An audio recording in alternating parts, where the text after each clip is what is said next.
apologize. Welcome today's guest. Hi, Please introduce, tell us everything about you because you are just so interesting. Please, I'll leave it to you to introduce yourself to us. Okay, I will have to summarize it because, as you know, it's quite long. So my name is Nomaza Nongqunga Coupez, and I'm a South African that is now based and has been living in France, especially the south of France, for the past 10 years.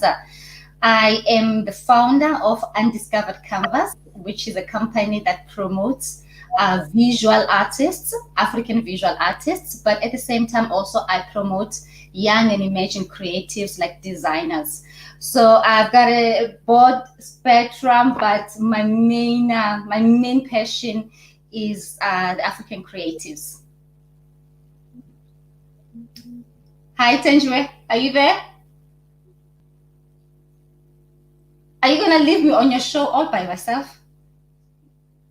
Yes, I am here. I am still here. And so please tell us, where are you quarantining? Where are you? In the south of France, in a city called Mantes-la-Napoule, which is just next to Cannes. Most of you would know it, not being far from Monaco. It's about 45 minutes drive to Monaco.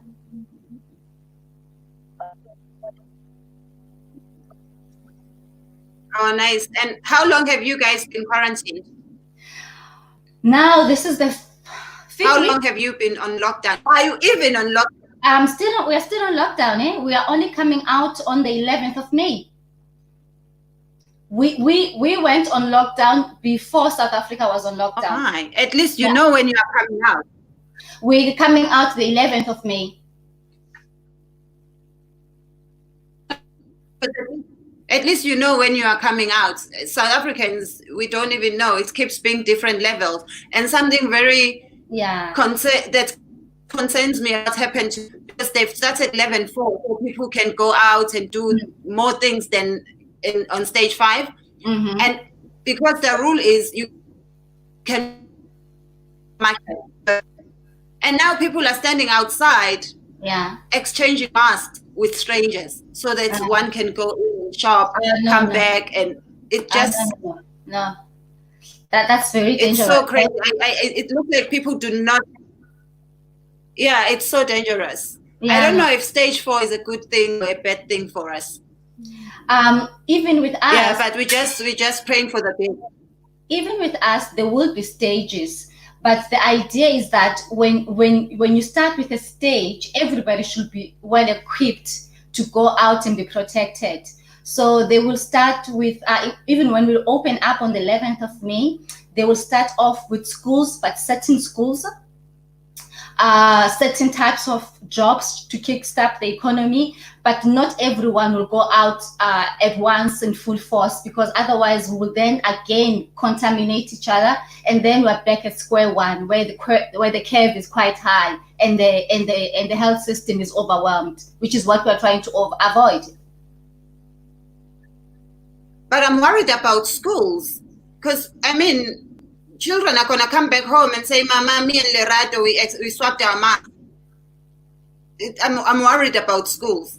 Like, even you see people in parliament, they are touching their faces. They being grown up and being leaders are still finding it hard to get used to not touch your face, always wear a mask. They're forgetting to put their mask on. They're forgetting to touch their faces. So I'm worried about our young ones. Do you think it's a good idea? I think, well, Thenjiwe, one way or the other, we're gonna have to live with the virus. We're gonna have to live with this coronavirus. So we should be informed on what is it that we must do and not do, so that we can minimize the risk. For example, at schools, the schools must be aware, the teachers must be aware that children need to sit a certain distance apart. When they enter into a class, they need to be sanitized. They can't touch each other. We are moving away from the norm as we used to know it. So a lot of us are going to be paranoid. That's a fact, because we are not used not to being affectionate, especially with children. It's even worse, as you said. but it is a norm that we have to get used to for a certain of time, so that by the time that we really get to have the system, the health system, not so overloaded with sick people, then we will be fine. But it's a must. It must happen bit by bit, but under controlled circumstances. I just wish people would be responsible, because the government can say what we must do, but then they cannot control people. I saw people, thousands of people going for a walk at the same time. Like nobody is there to tell them not to do it, and thousands of people going into shopping malls. It's. I think as people, we just need to be responsible for ourselves and be responsible for each other. The so Nomaza. Yes, girl. I was going to say that the one thing that the coronavirus is teaching us is solidarity and consideration and empathy. It takes a very strong-minded person and a person with lots of empathy to think of the other, in the sense that if I touch a space, if I touch somebody, I'm risking infecting somebody, I'm risking creating a bigger problem. So it is a disease that is literally forcing us to be responsible, as you said, because it's one person has the capacity of infecting thousands. That's what that is the biggest problem with the coronavirus. And it's travel. So it means that I need to be responsible, because if I'm not responsible, I can't ask the government. The government can do so much in terms of helping me in the economy, but in terms of spreading the disease, I need to be responsible. And how has your industry been affected, if it's been affected at all? Thenjiwe, as you know that I'm in the events, and the events, everything had to be cancelled, because obviously events mean that people are united in a certain space. Just to give you an example, as I said, I'm in the south of France in Cannes, and as you would know, now in May we would have had the Cannes Film Festival, which is the biggest festival for films. I love coming to that. That's where we met. That's where we met. So I was going to do an all-female exhibition with 5 South African ladies, South African visual artists, this year. So that had to be cancelled. At the same time, you know that after the Cannes Film Festival, we have the Grand Prix for the cars. Yes. In Monaco. I was going to do the first exhibition for Xhosa, one of the visual artists I represent from South Africa. That had to be postponed for next year. So you can imagine a region, because this region that I'm in, we live off tourism. So hotels, restaurants, shops, all the economy come to a stop. Ooh, that is scary. It is. That is scary, and it's sad that we all look and think. Like I look at myself and what I've had to cancel, the jobs that I've had to cancel, and I think I'm the only one that's going through this. But then someone else is going through the same thing. Someone who's not even in the same country where I am. Someone so far away and in a slightly different industry. And not just you, it's also the people who work in those hotels. The restaurants. It is a global crisis, Thenjiwe. One can't dispute that. It is a global crisis. And every time that I tell myself that I'm going through this, I have to remind myself all the time and tell myself, no, I'm not going through this. We are going through this. You know that there are people that take their parents, because their parents have got a simple flu, or they've got a simple cough. They take their parents to hospitals only to find out 2 to 3 days down the line the parent has passed away. They can't even go to the hospital during the stay of the parent. Then here in France, they can't even visit the body. the parents or even after that, ones or the children are buried without anyone really getting to see them. There is no gathering. So so when I think about what I'm going through, I tell myself, I'm not going through it. We are going through it. It's a global crisis. It is a global crisis. In South Africa, they're allowing 50 people per funeral, maximum of 50 people per funeral. And people are complaining because, you know, some people leave of funeral. That's the only social event that they go to. And, you know, some men have like 4 or 5 wives. So who goes? Because some families, just the immediate family is more than 50 people. I think it's something we're going to have to live with. But on a lighter note, yes, I visited your Instagram without your permission. I saw a few pictures. Really? And I would like you to explain to us what was happening, where were you, and who were you with? Oh my God. From this one. Whoa, that was in Monaco. That was in Monaco last year. I was invited into a charity event where I presented. In fact, I gave a painting. We donated a painting of one of my artists, which is Xhosa, to this Monacan charity. The money that was raised there was used it's a hospital. It's a very specialized hospital in Monaco that deals with a heart operation.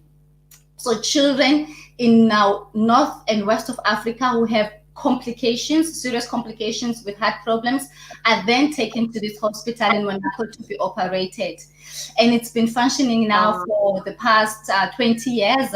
So they needed to raise money, and we donated a piece of Xhola's works so that it can be auctioned. So that was in Monaco. Wow, that's beautiful. And the next one. Ooh, okay. Now, that was in Monaco as well. Okay, here, in fact, this is an event that just was supposed to happen now in April. That's the Monaco, the Monte Carlo tennis competition. This is an event that I go through too, in fact, every year, because I have friends that work for the organization. So I always go and watch or Rafael each year if they get to come to Monaco and play. Oh, beautiful. I want to move to France. Wow. Oh, that one is special. That was, well, you know, Mama. So that was the first time that I met her. It was an event that was organized in Johannesburg. This was literally me starting out to Undiscovered Canvas, and to meet the legendary was just amazing. She's just so humble, so beautiful. And I got to meet her in an auction also, where she was doing an exhibition. And that was just a beautiful experience for me. Oh, beautiful. That's nice. And this one. Whoa! Now, this one was the first exhibition that I ever done in South Africa. It was during the Juliet Cullinan Wine Festival. And this is literally the first exhibition of Undiscovered Canvas in South Africa.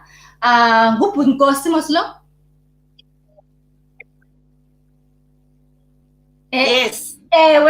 And he invited me to Soweto something. It was Soweto. He invited me so that I can come and talk about Undiscovered Canvas.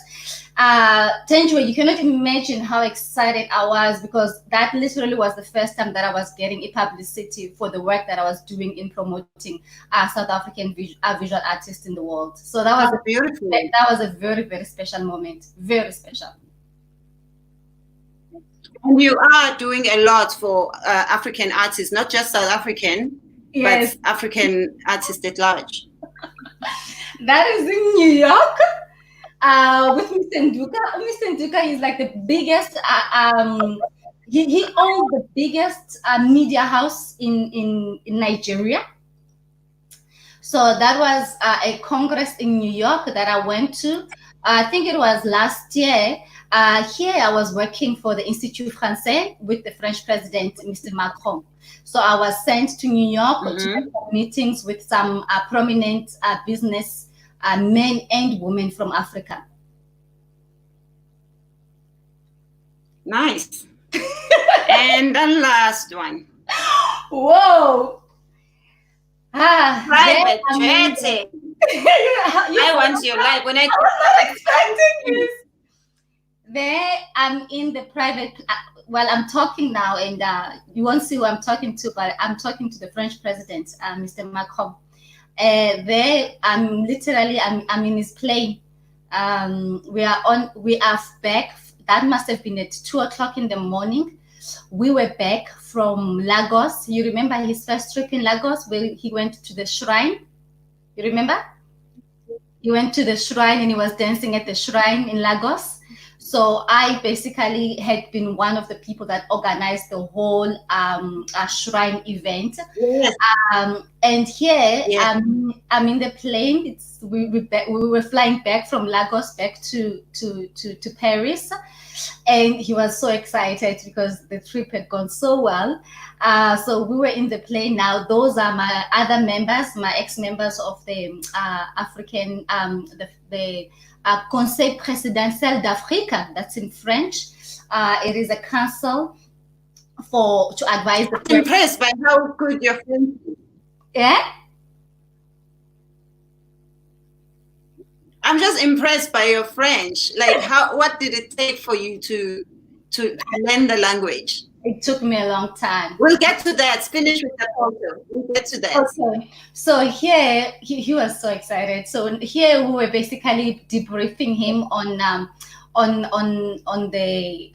what we thought his presentation, on what we thought the outcome would be of his trip, and we were talking obviously about his speech, because we also would listen to his speeches, advising on a number of things, and my major contribution was in culture. So we're in his plane now there.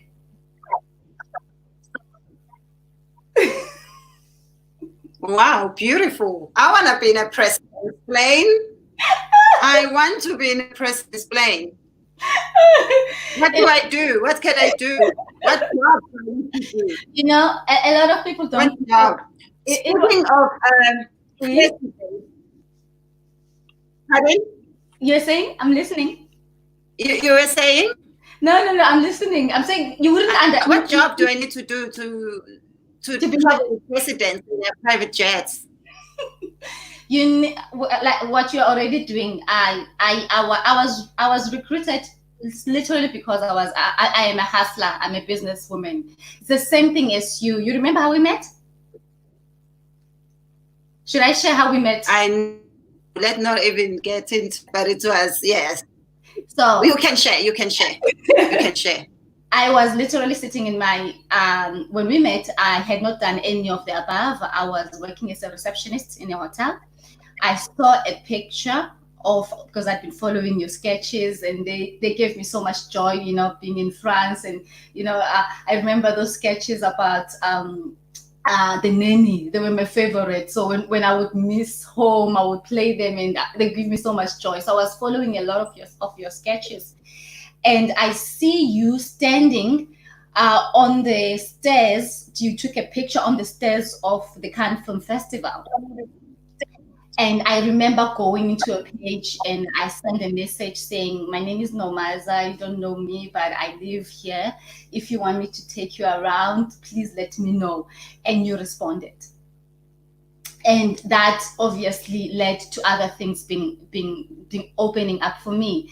So that was the same thing with the president. I was literally working. I was, you know, I'm that type of a person that I'm a go-getter. I go for it. And I went into an event in Paris.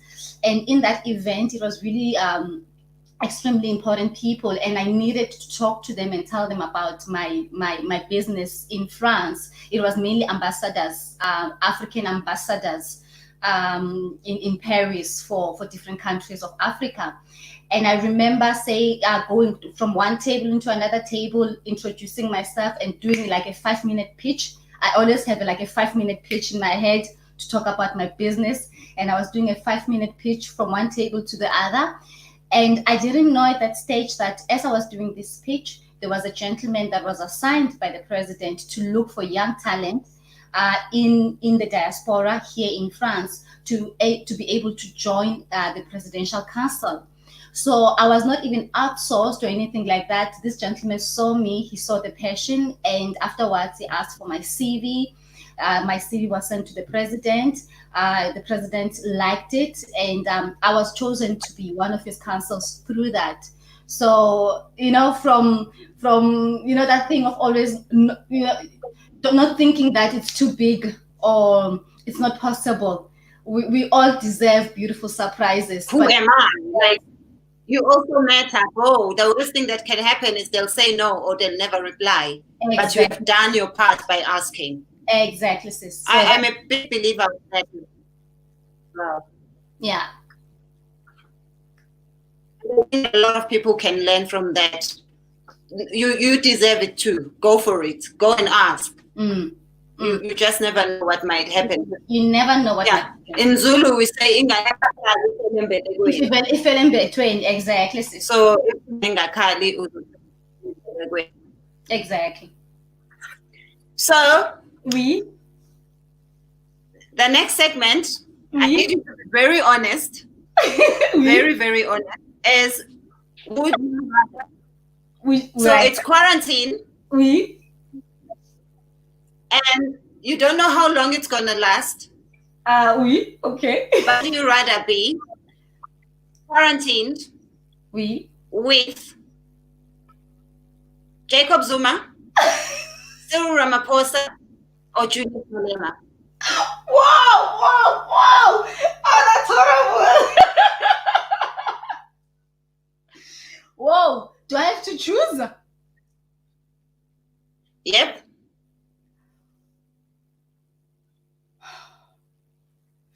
That's a difficult one, Nomaza. It really is a difficult one. Between Julius, no Cyril. Definitely not Uzuma. But I would like with Julius because Care to share why? I would definitely like with Julius because I really like his fighting spirit. I like his notions. Not that I agree with all of them, but I love his Africanism and his way of seeing the world. I will definitely Cyril because I find him to be a very intelligent a businessman and obviously an excellent president. I am extremely impressed with the way that he's dealing with the problem in South Africa at the moment. And business-wise, I would learn so much from him on how to tackle things that I'm dealing with daily on my businesses. So, yeah, one of the two. Would you rather be in a coma for 10 years or go to prison for 5 years? In a coma for 10 years or go to prison for 5 years? Yes. Prison for 5 years. Why? Because in prison, you're still living, and every time that you are living and breathing, you still have an opportunity to learn something. In a coma, what am I learning?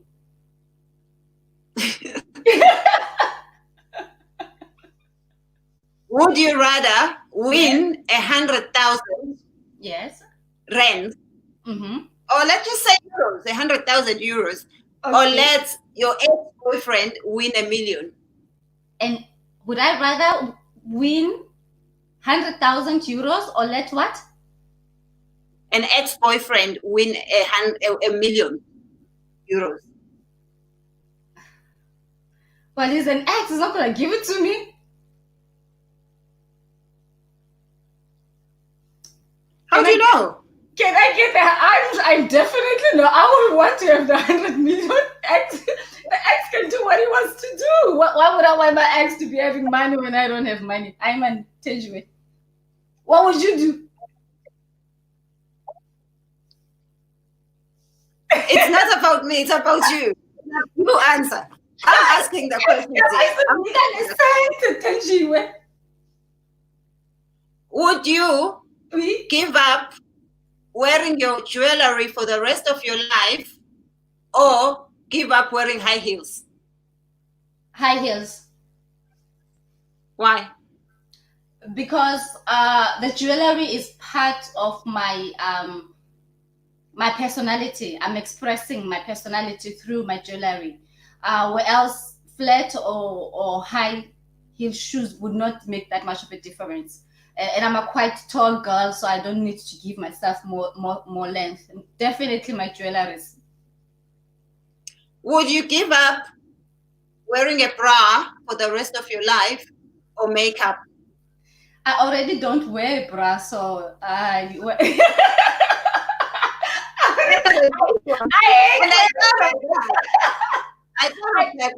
like, okay, let me just ask her, because there must be some clothes you need a bra for.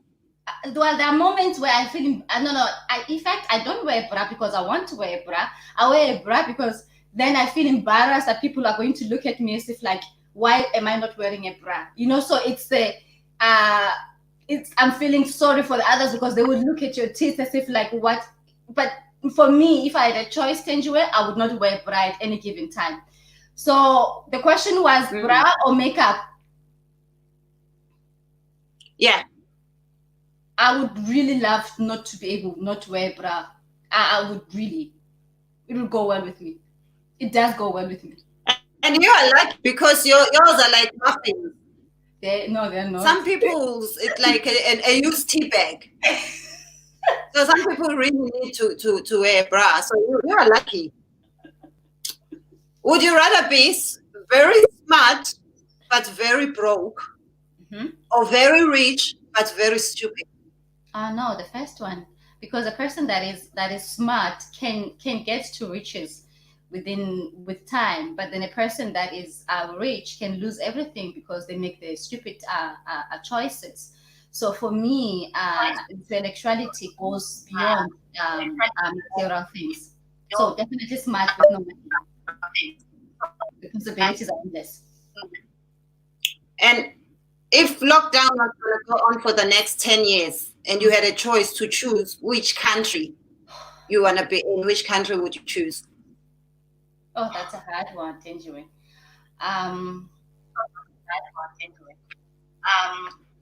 Because of family, obviously, one tends to be drawn to South Africa because then I can get to see my sisters and my brothers and my dad.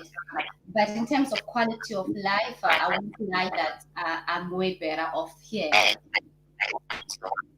So probably in terms of quality of life, I will choose France. Yeah.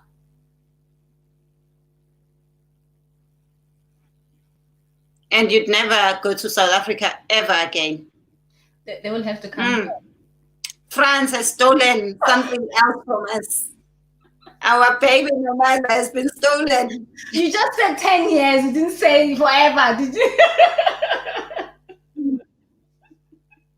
I can see my sisters on Skype, on we talk, but hey, Sana, if it was permanently for just a second and you can't even go for a walk without feeling safe, it's something else. You know what I'm talking about. Yeah, that's true. That's true. And if you had to speak one language for the rest of your life, because how many languages do you speak now? I know you speak Xhosa. You speak Sotho a little bit, English, French. If there was a language, it would be Spanish.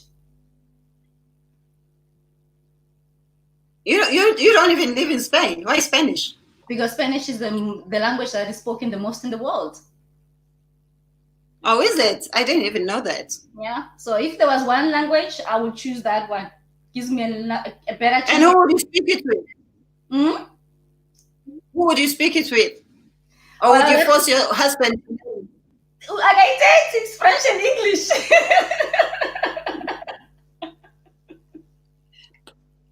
Yeah. And what message do you have for people? What can we do to help flatten the curve? I truly believe, as I said earlier on, that this virus is really a virus that is calling us to be really, really solid, to have empathy and to have solidarity towards each other. As people within the same household, lovers, neighbors, it really calls upon us to really check up on each other, to really be aware of what is happening to our surroundings, not just the people who are physical, that is, Nanawe, but also the animals, the plants, the elements. And it's a pandemic that is also calling upon us to really go inside ourselves and find out what is more important.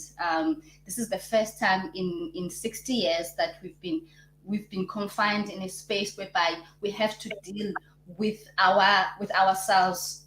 So I would say that instead of worrying about what's going to happen after, because a lot is going to happen after. We know that the economy is going to get worse. We know that people might lose their jobs. People are really in a high depressive moment at the moment, and they've got good reasons too. But one must not forget that if you take time to really also work inside you, work with what is happening inside you spiritually, then you are in a better chance to fight what is going to happen afterwards. So I would just, my advice is to really to go inside, find what makes you vibrate, and work on that. Work on your inner child, work on your instincts, work on the core values that are empathy, solidarity, love. Work on those values, because those values are the values that we're going to need when we come out of this quarantine. And when we are allowed to travel again, what's the first place you go to? I want to go home. I lost my mom on the 14th of April, so I haven't been. I could not come in bury her. That was just so sad to lose a mother and not be able to travel home. Yeah. So the first trip will be home. You are so just through it all. So home would be the first place that you go to. Yeah. And then with work, what the first thing you want to do? With work, well, I've had, like most of the entrepreneurs like you, I've also had to diversify my portfolio, and I've also had to adjust to the conditions. Most of my events were events whereby I was selling through contact, so people come visit physically to the exhibitions.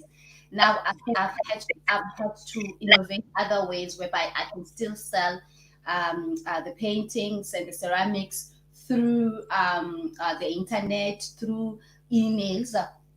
So I've really innovated my company now, where I even have a YouTube channel called Undiscovered Canvas. I've done a series whereby I invite artists that I represent to talk to the audience, so that they can get to know them better, and through knowing them better, they can buy their works, and it's been doing very, very well. So I've been able to make sales through that. So I'm thankful that I've been able to innovate in that sense. But work-wise, I do miss having to pull out that exhibition, having to be able to talk to my collectors, because I don't just sell art, I educate also the audience that I have. So it's a beautiful exchange that I have with the collectors here in France. So the first thing that I would like to do is to make sure that I have my first exhibition. I already have a concept store that is happening in August and September. So that's where I'll be selling artworks, ceramics, jewelries, and then a little bit of fashion. So I'm looking forward to doing that. There are already a number of things, because I'd already planned such an intensified 2020 already in 2019. So most of the events, even though they are cancelled, I had events that were taking place later in the year.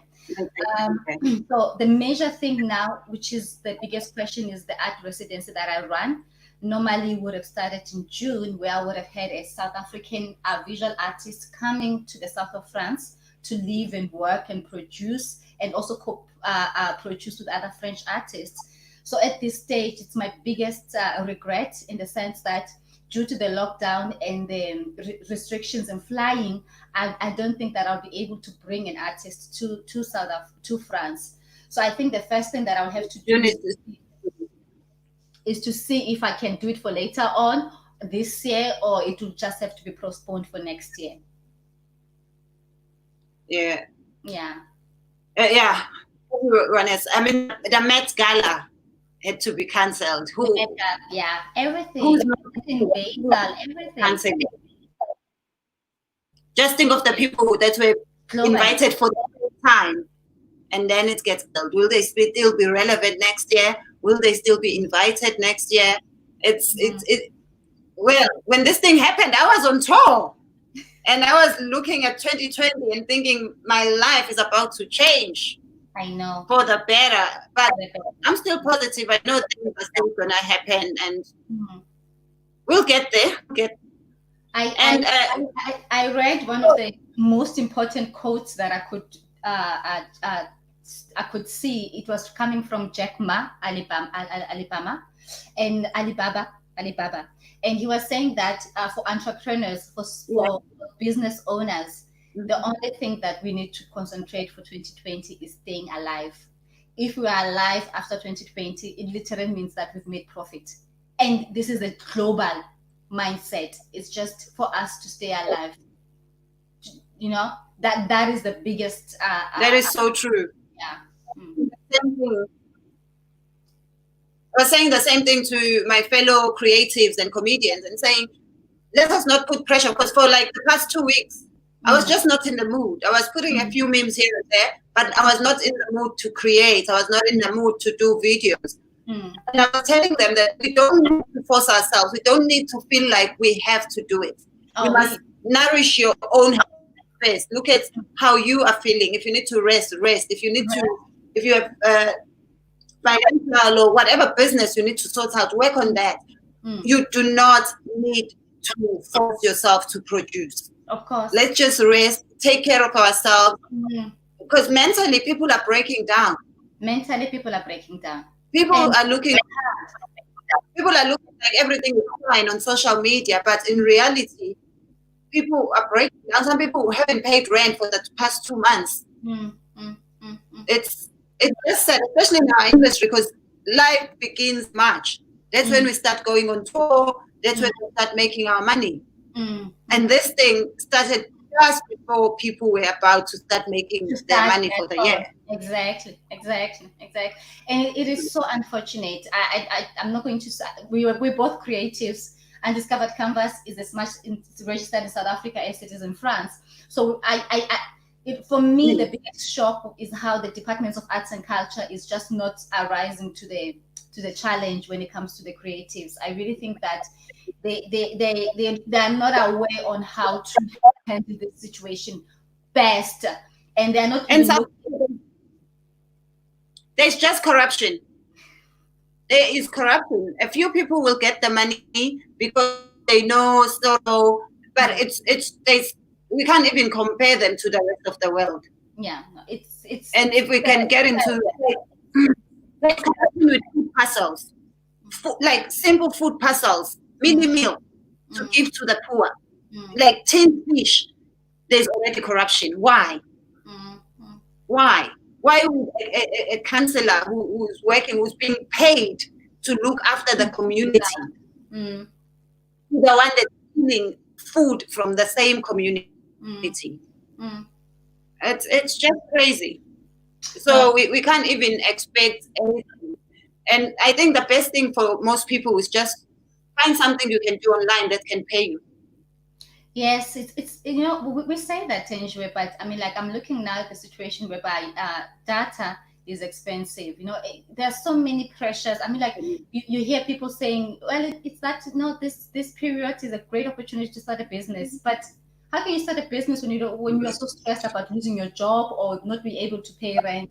I think we really are not empathetical to what is happening in the everyday lives of people, of the majority of people, And it's very true that as much as social media is fantastic, one must not forget that not everybody has got access to be able to have data and use social media in their advantage. This is where having good governmental policies that take care of the poorest, then it becomes really something that is important. Come in handy. And a lot of the working class in South Africa are not just looking after themselves, but they're also looking after their families. Their families as well. You know, the breadwinner. Yes. And I think also, you know, when you are in jail, if you are in prison, you know when you will come out. You know, I've committed this crime. I'm here for 5 years. If I behave, I'll be out into a house. With this, you do not know. So even with the money you have, you must be careful not to spend it on things that you can live without, because you don't know. We might be here in August and you've used all your money on data and now you can't afford to buy it. That's very true. If we knew, like, when this was, then we can take the money and use it as capital for businesses. And that is why it has been advised, Thenjiwe, and I would advise everyone that it's that whatever cash is king at the moment. Cash has been king for a very long time. A lot of people don't understand. This is the moment to really realize that cash is king. You buy in cash. You don't use a credit card. If you have debts, try by all means to get rid of debts. The way that we live today needs to change completely. And but the things I've learned is I waste a lot of money because it's been almost months and I haven't bought anything. How many pairs of shoes would I have bought by now? How many useless clothes in the clothes tags would have spent money on?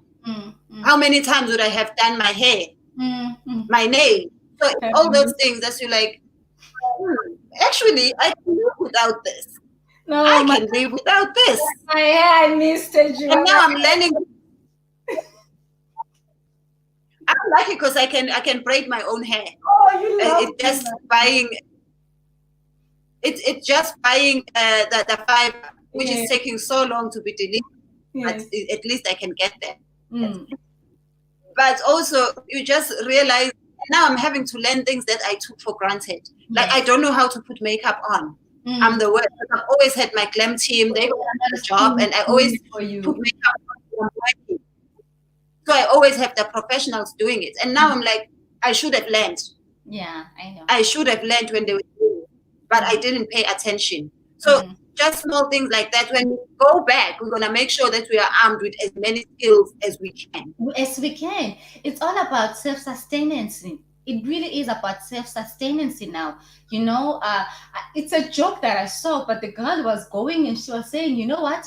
We're going to have a problem now because a guy is not going to ask you if he's not going to look at you and see you as being cute anymore because we are all inside and we don't have makeup on. He's going to ask you, can you kill a chicken so that we can eat? Can you go and can you go and do some gardening so that we can? Yeah. What can you grow in the garden? I've got friends. Can you grow some plants? I'm saying it as a joke, but I mean, like, these are the things that we need to look at now. We need to be self-sustainable. So can you go out and plant some salads, some carrots, some potatoes, so that should there be a crisis, you are able to feed yourself. So these are the things that we really need to, how we spend our money. Clothes, sustainability, you know, are we even the climax issue, because that also plays into what is happening now. When you buy so many shoes, do you even know where they're being produced? How the people that are producing them are using the leather?